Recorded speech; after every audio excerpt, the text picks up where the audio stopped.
This is the KJ Singh Show with your host KJ Singh. So right now we are seeing devastation being inflicted on Rafah, which is on the southernmost tip of Gaza, basically the concentration camp within the concentration camp, which is Gaza. My audience will know this, but for those who do not, Gaza is basically a concentration camp wherein the vast majority of those descendants of, well, not vast majority, of significant proportion of the refugees from Israel who've been, kicked out of Israel, which is essentially Palestine, historically speaking, in the Nakba of 1948, were kicked out, and of the 750,000, a good one third to one half went to Gaza. The rest went to the West Bank and Jordan. So these, the people living in Gaza, essentially the descendants of those who were living in Palestine for generations upon generations upon generations, they have just as much rights to indigeneity as anyone, really, considering the fact that they are descendants of Canaanites based on DNA evidence. And that's notwithstanding, because of the fact, when the argument of ethnic cleansing based on a narrative, it's very much a time tested trope or time tested ideology used by an oppressor to oppress a disadvantaged group, the indigenous people. But I digress. Right now, Rafah is seeing the onslaught of this oppressive occupation nation, following within 48 hours of the International Court of Justice ruling that the assault on Rafah should not continue. Within those 48 hours of that announcement, there have been more than 60 attacks on Rafah, which belies belief. It just goes to show the belligerence and the impunity with which this disgusting right-wing government is pursuing its war of genocide. It's a war of genocide. There is no regard for the humans at the receiving end of these bombs. You couldn't have so many people die, especially when you look at the fact that Hamas are supposed to be about, let's say, 20,000 or so people. So far, at least 40,000, 50,000, even more have possibly been killed by this genocidal apartheid regime. And Rafah is the latest phase of that. Even whilst the people living in Gaza, the 1.8 million people, are suffering severe levels of hunger, starvation, and we've seen at least 24 of people die from famine, from a lack of nutrition. And we are seeing at the border crossings, settlers, these people, right-wing settlers from the land of Israel, blockade. It just goes to show how genocidal the culture, the society has become. And it's not just become, because of course you need some level of racial supremacy in order to maintain and take land from another people that were living there. It's very much in line with the blood in soil argument used by the Third Reich in Nazi Germany when they said, this is our land, and and so they punched down on ethnic minorities, believing that they were morally correct, in the same way that this genocidal nation is committing ethnic cleansing, collective punishment, in lieu of the Jewish supremacist, their racial supremacist worldview. So right now, we in the 48 hours since the ICJ ruled that this has to stop, or rather, they made the warning, or actually ramped up. Israel ramped up its assault on this defenseless population.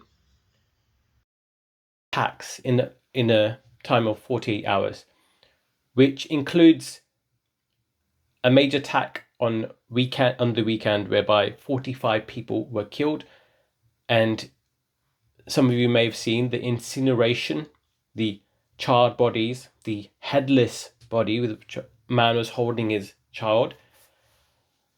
This, this is multiple times worse than what's happened on October 7th. Now, the argument being made here is that they're targeting specific, militants, right? Which is completely falls apart, because if you know exactly where the militants are, you know exactly where the civilians are. It just goes without saying. And if you're targeting a militant and you know that there are children there, because naturally you would have that knowledge, then you are committing state-sponsored terrorism, which is happening right now.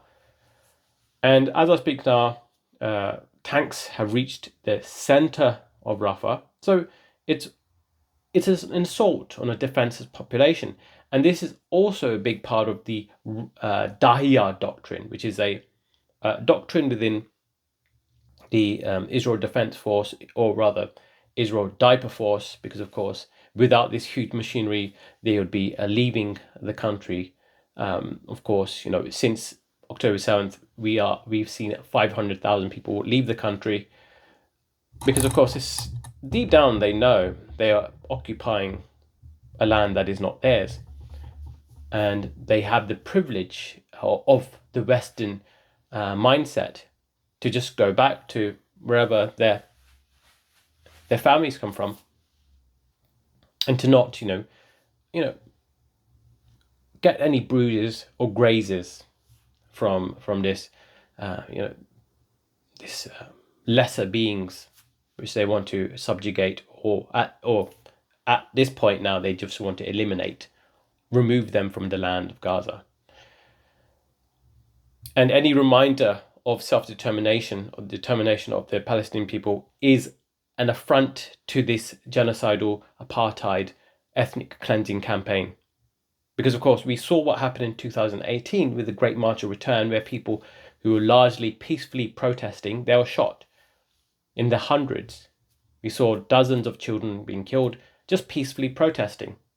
I suggest you look it up if you've not heard about it or seen it. Abby Martin, a documentarian, she's done a documentary called Gaza Fights for Freedom, which highlights the moral monstrosity of what was inflicted on the people in Gaza, who were simply just expressing their self-determination. But that is itself an affront to an oppressor. Again, equality feels like oppression to the privileged. So naturally, if people ask for equality, the privileged will not like it.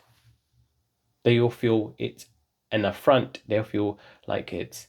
Some would go far to be, in a hyperbolic terms, call it anti-Semitic, to call for equality. That's how extreme their worldview is, how warped they are. So now Netanyahu is saying that one of those strikes on the weekend was a mishap.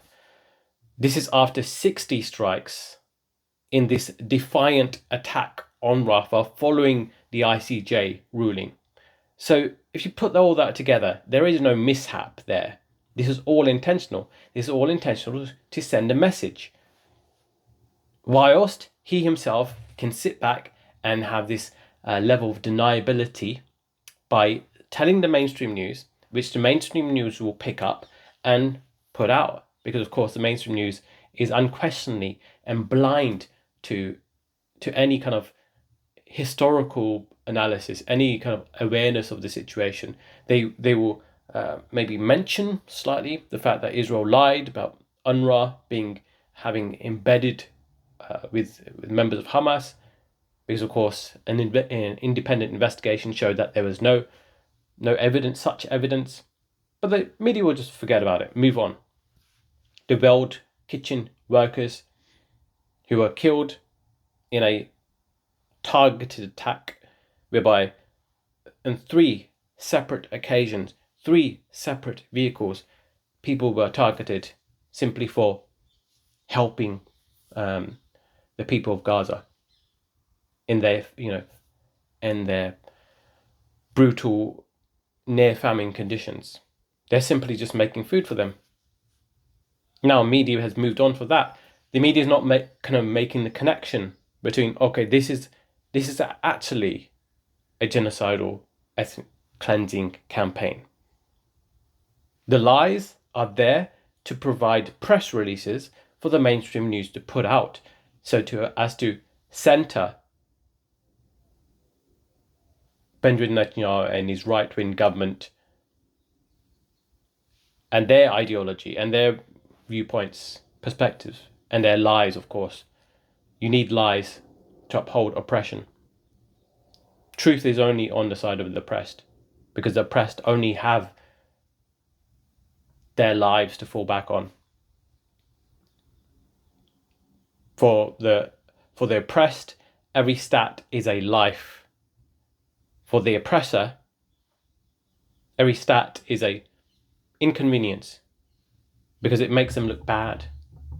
And what we're seeing right now is a PR-friendly genocide.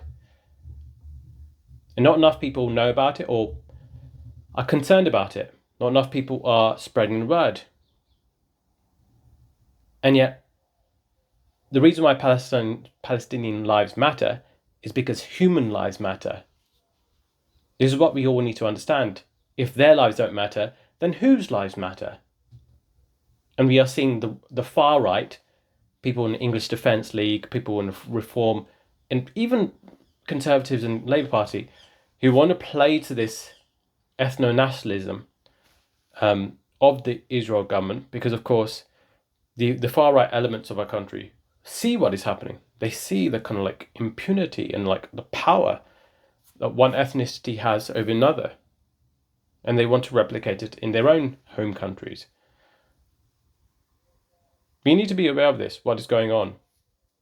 How Zionism makes easy bedfellows with Nazis within our own countries. But anyways, more on this in the future. Please stay tuned. And all eyes on Rafah. Please like, comment, and subscribe. Very much appreciated.